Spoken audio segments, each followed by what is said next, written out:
Magic School, one of the most popular AI tools for educators, recently had its biggest sign-up week ever. This should concern us. Well, why? For one, we are reducing teachers to pre-programmed buttons where important skills like creativity, critical thinking, and human control are being eliminated. Look, I don't say this to scare you. I say this to terrify you. No, I'm just kidding. But in all seriousness, AI should be seen as a support or an aid, and it shouldn't replace our ability to spark creativity from an organic space, our ability to innovate, or our ability to problem solve. So in this video, I will be answering the following question. Is generative AI a tool or is it a threat to our education system?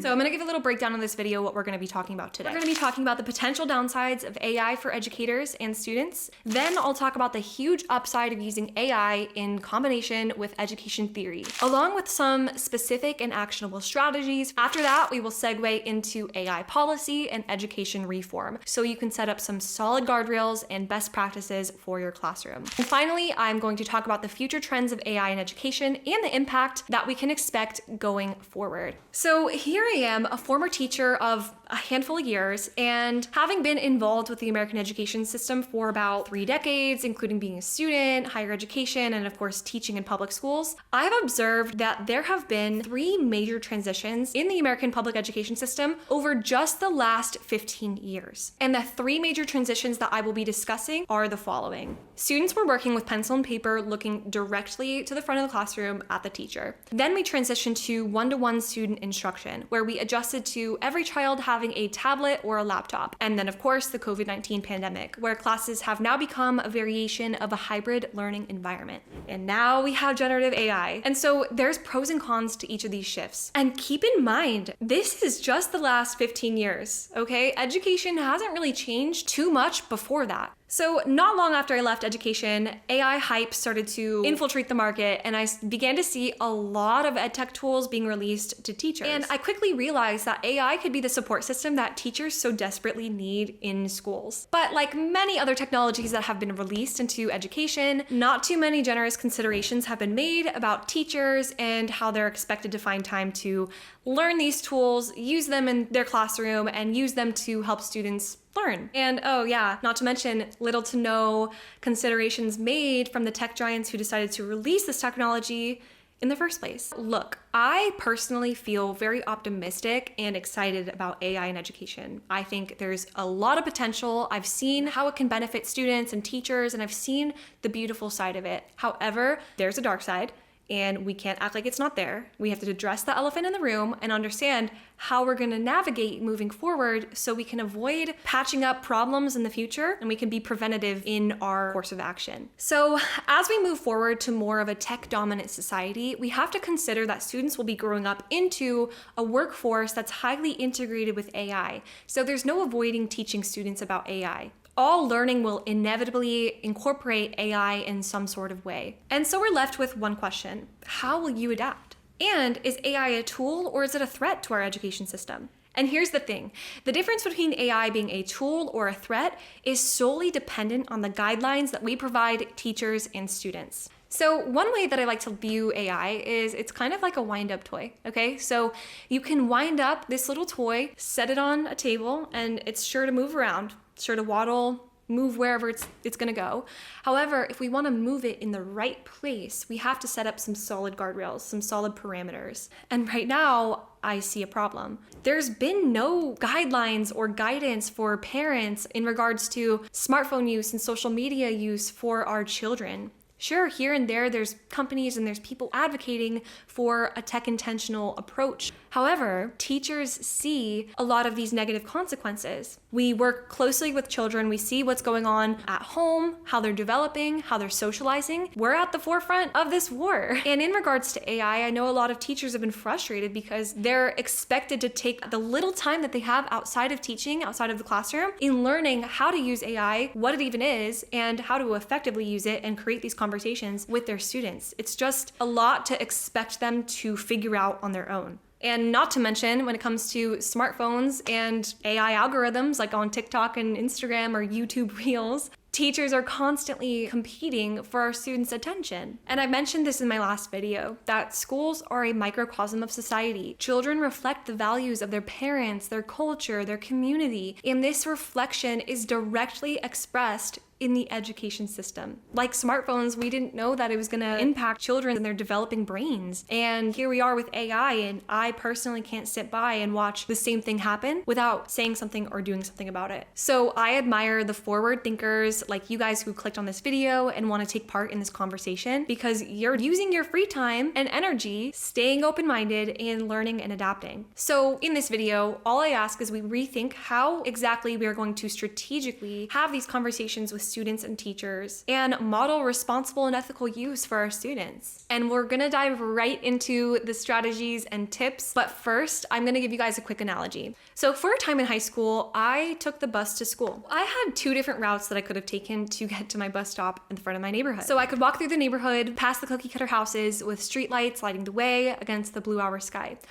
Or I could have taken the scenic route, walking by basketball courts and tennis courts, seeing life and proof of existence all around me, a forgotten sweater at the soccer field, morning dew on the grass, a much more sensory-rich experience. But I would almost always take the route throughout my neighborhood because it was quicker, because I wouldn't be able to wake up on time. And I think that says a lot about us, or at least me, because it reflects the bigger picture in society right now. Evolutionarily, we take the quickest, easiest route to conserve energy. Just makes sense. And with AI, it's kind of the same thing, but it's a cost benefit, right? Like, what are you gaining from doing option A and what are you losing? And also, what are you gaining from option B and losing? So it's like walking through the neighborhood, you miss out on just being with nature and being intentional and being grounded before, of course, a day of school or after. And then taking the neighborhood route, okay, I don't have to speed walk, I can just walk through. It's quick, it's easy, you're good. So in regards to AI, we have to understand, what are we gaining, what are we losing in the experience of using AI, especially in the pursuit of knowledge and acquiring information and trying and failing, and what are we gaining, what are we losing, what are we gaining? So I really hope these conversations inspire us to reframe how we're viewing technology, perhaps even extend it to smartphone use, and as a collective, seek that tech intentional approach that works for teachers rather than against them. One that advocates for best practices, focusing on the bigger picture and the longer term impact that generative AI could have on our schools and students. A telling moment for me that underscored how crucial it is that we start having these conversations about AI technology and how it's impacting our children is when I saw a student physically pinch to Zoom a textbook. So this highlighted two things for me. First, young students are already using AI technology. They're subjugated to AI algorithms, and they're using either their parents' smartphones or tablets at home, and some even prefer it over traditional paper pencil methods. And second, if students are using this technology and accessing these social media platforms with AI algorithms, we have to acknowledge the implications of AI and have these conversations with these students, because we can't leave them in the dark. We teach students about history, literature, culture, so why are we glossing over AI as if it's not the most groundbreaking technology that's ever been introduced to society? That leads me into the next part of this video, telling you how you can use AI in education and how you can directly benefit. So let's set some basic definitions. Artificial intelligence refers to the simulation of human intelligence by machines, allowing them to perform tasks that typically only require human input. AI systems can analyze data, learn from it, and make decisions or perform actions based on that data. It is important to acknowledge that these systems are trained specifically on the data it was fed. So acknowledging the possibility of error and potential of bias is crucial. We have to talk about it. For some of you who may be more resistant, trust me, I get it. I personally don't put all of my trust in AI, nor do I think we should. We don't put all of our trust in humans, and AI was trained on the very humans we don't trust, because everything has bias, and the AI was trained on human data. We're just going to put all of our trust in these systems trained by the very humans we don't trust? My personal stance on AI is I'm not a skeptic. However, we have some very real conversations we need to be promoting with students. And like I said, many teachers are finding that they need to find that balance between traditional pedagogy and modern technology. What I feel bridges the two is education theory. I'm going to take it back to when the calculator was introduced to math class. Math teachers thought the calculator was the absolute worst thing to happen to math class. Students are just going to use calculators. How are they going to learn? However, that's when pedagogy evolved, okay? So instead of asking students to find the direct answer, we're putting more emphasis on the process, how we form these equations, and what initially maybe was more a one-step word problem becomes 2 or 3. You have to critically think. You have to connect the dots. Sure, you could still use calculators, but again, teachers found, okay, well, here are some assignments you can use the calculator on. Here are some you can't. Just placing that emphasis on things that are beyond just finding the answer. And so why do we need to consider education theory? And, before we jump into all the hype about using AI in the classroom, we really need to pause and think of a foundational question. Are we actually thinking about how our students are going to learn during this lesson? Because here's the thing. If we're not grounding our use of AI in the classroom in actual learning theory, then we're not really designing learning environments. We're just adding a layer of tech for the sake of it. And that's a problem. I've seen a lot of arguments lately advocating for the use of AI and ChatGPT in education. Things like it helps students write faster or it saves teachers time. And sure, those points are valid, but they're also kind of shallow. If that's all we're aiming for, we're missing the bigger picture. So what I'm saying is, if you want to use generative AI in a truly meaningful way, we have to consider how students actually learn. And honestly, if we can't design that learning experience, then maybe we shouldn't be using AI in that scenario. Because without that thoughtful, intentional design, we risk just giving students another shortcut and promoting the fact that they don't have to work for anything really that hard. So let's talk some specific and actionable strategies for doing so. Like my analogy with the calculator, it's just a great reminder. New tech is not always dangerous. The real danger lies in how we use it. Before AI, teachers were kind of put in the middle of the pick two dilemma. So we could do something good and cheap, but wouldn't be very fast. If we could do something fast and cheap, would not be very good. And if it's good and fast, it would not be very cheap. We are truly in the sweet spot of education, and we have the ability to reform and recalibrate education in such a beautiful way right now. We can have all three. So before we talk about lesson planning with generative AI, we have to talk about prompt engineering. And I know you've heard this term prompt engineering before, and honestly, it sounds really intimidating. Okay, I have a little brother who's a software engineer, and he loves to go on tangents about data trees and math equations and physics. And I'm just like, I don't know, it just goes right over my head. I'm not a math person. And so that's not what I'm doing today. And we're actually not even gonna call it prompt engineering.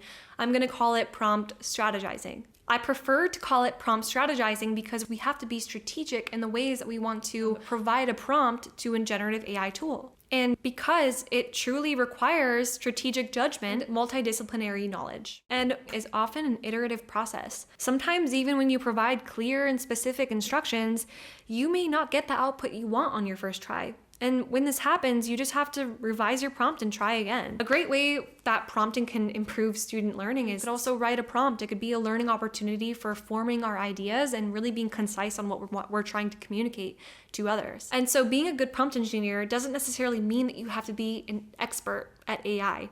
The good news is if you can use Google, if you can do a Google search, you can use AI. But it really relies on if you can ask good questions, you'll get even better answers. And so the trick is knowing what questions to ask. Creativity and persistence will benefit you greatly here. So let's take a look at how exactly we can use generative AI to lesson plan. And let's take Bloom's taxonomy, for example. For those of you on this channel who may not have studied education or are just interested, Bloom's taxonomy is a pyramid of learning and understanding. So when you're learning a new concept, you typically start at the bottom, at the remember portion. If you can understand, then you can remember. Then you move up and up and up and up. Okay, if you can analyze, then of course you can apply, understand, and remember. So anything underneath is what you can do, but you can't jump too far ahead. You have to work up the pyramid. So we have our remember, understand, apply, analyze, evaluate, and of course the very tip, create. If you can create and come to your own conclusions about a concept, you've pretty much solidified learning. You can produce new or original work, shows concept mastery. You are an expert 9th grade high school biology teacher, skilled in incorporating distributed practice to reinforce prior knowledge and deepen student understanding. Your task is to help plan a biology lesson on the topic of heredity. incorporating the previously studied topic of genetics through distributed practice. We include our standards and objectives to be thorough. And my instruction is create 2 higher order thinking questions aligned with the top 3 level of Bloom's taxonomy, analyzing, evaluating, and creating, that challenges students to recall and apply knowledge of genetics within the context of heredity. Ensure questions promote critical thinking and active engagement. This is an example prompt. I will have in the description a link to these prompts that I will mention throughout this video. But this is an example of how we can use education theory, right? We're using Bloom's taxonomy, but we're not only using that, we're using distributed practice. Across time and activities help students make connections, make information more easily retrievable.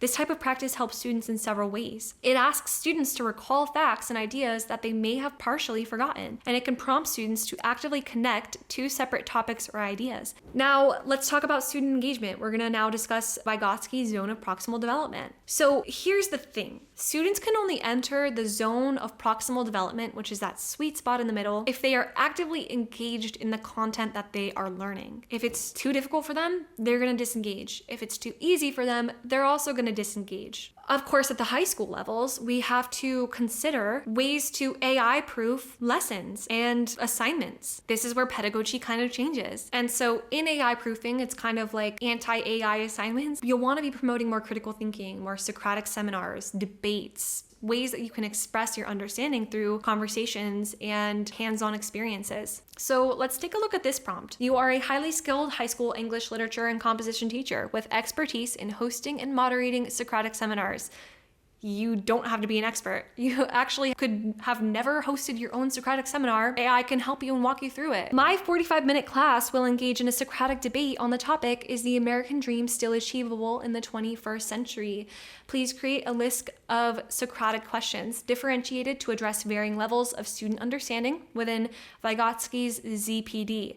The questions should be scaffolded to help all students progress towards higher order thinking and deeper engagement with the topic. You can include the following just to be more thorough, with some assumption questions, probing, viewpoints, and closing. And then of course, some additional information differentiated for your students and their needs. In talking about differentiation, let's talk about how we can use Webb's depth of knowledge questions to differentiate for our students. Differentiation essentially tailors a lesson specifically to a student, making sure they're adequately challenged and engaged in the content and subject area that they're learning. Okay, so let's take a look at this prompt. So we are focusing on differentiating instruction for our 3rd grade class. You can see we have our subject, topic, standard, objectives, and descriptions. But where prompt strategizing with depth of knowledge comes in is here, where we have specific outlines for instructions where we want to align the choice board with depths of knowledge levels, addressing various learning styles and interests, as well as connections to content standards and objectives. As you can see, we have our level 1 recall, level 2 skills concepts, level 3 strategic thinking, and level 4 extended thinking. This is just an example of how we can prompt using education theory, but really it's up to you to write the prompts that you know would best benefit your students and to really get creative.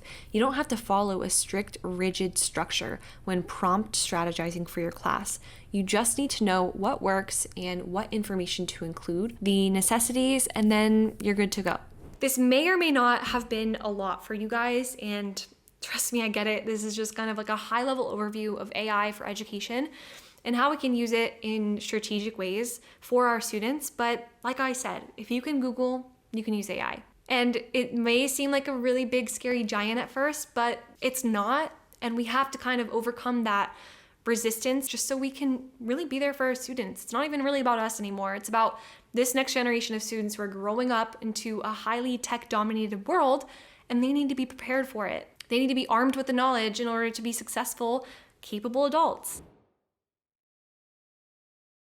In order to have these conversations with students, teachers, and admin, we need to have a proper AI policy in place to safeguard students and teachers, and of course, just have kind of like a standard operations of procedures. And let's just say it plainly, AI is not going anywhere. In fact, it's getting more complex, it's getting better, and it's getting faster, and we just need to start now. So the real questions for educators is, how do I use AI? And when should I use AI? And how do I prepare students to use it as well? And that's why we have to be talking about AI literacy and AI fluency, the two skills that honestly every student and teacher should know about and should be building. So what does that actually mean? First, we have to understand what AI is and how it actually works. Not in a become a computer scientist type of way, but know enough to know what questions to ask. Like, how do large language models actually generate the responses? What are their limits? When do we trust the output, and when should we have students rely on traditional ways of learning and researching to find knowledge? Second, we need to get real about when we use AI, like citing AI and being transparent, not having students be fearful about using AI, not always having the stigma of, oh, you're cheating, but using it and working alongside it so you don't feel like you're stuck, which is why a good AI policy in place is important. And then of course there's a mindset piece. Valuing AI as part of the process. So again, like I said, citing AI and being transparent about when we use it. And so it's shifting away from the negative stigmas of using AI in education. And of course, that means knowing how to use it. Prompt engineering sounds fancy, but at the core, it's just knowing how to ask good questions. The better the prompt, the better the output. And even then, we can't take the output at face value. We should never, as teachers, we should never be copy pasting from AI. We have to have our students at the forefront of our mind. We have to be considering them in everything, and we can't expect them to learn from an AI. So why would we just regurgitate what was said to us from an AI? Okay, so we have to be always adding something, tweaking the response, tweaking the application, so our learning experiences are not shallow. Because a lot of ways that AI has been used, like it sounds good, it looks good, but how does it actually apply to the classroom, and are students responding to it?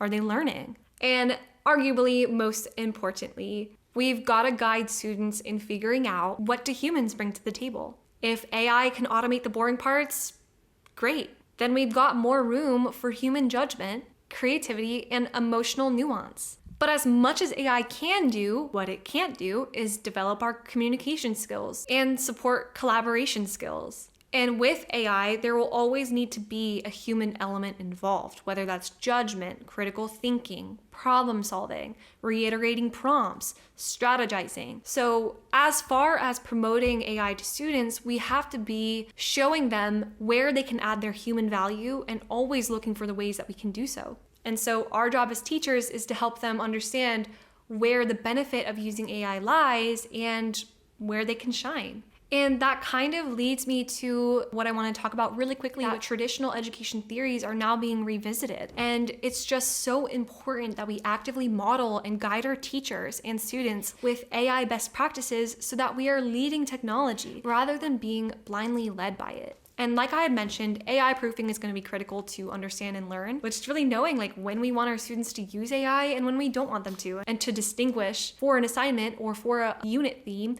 this is strictly not AI, or this is how much you can use AI, or this is the proper guidelines and framework. In thinking about some future trends, again, I'm going to go through this pretty quickly, is AI proofing. We talked about that. And of course, in tandem with AI proofing is an AI policy, having proper guidelines in place. And then I think we're going to see an increase in tech electives. I know a lot of students, they have their own computers and Chromebooks and laptops, and even at home, they're on their parents' tablet or iPhone.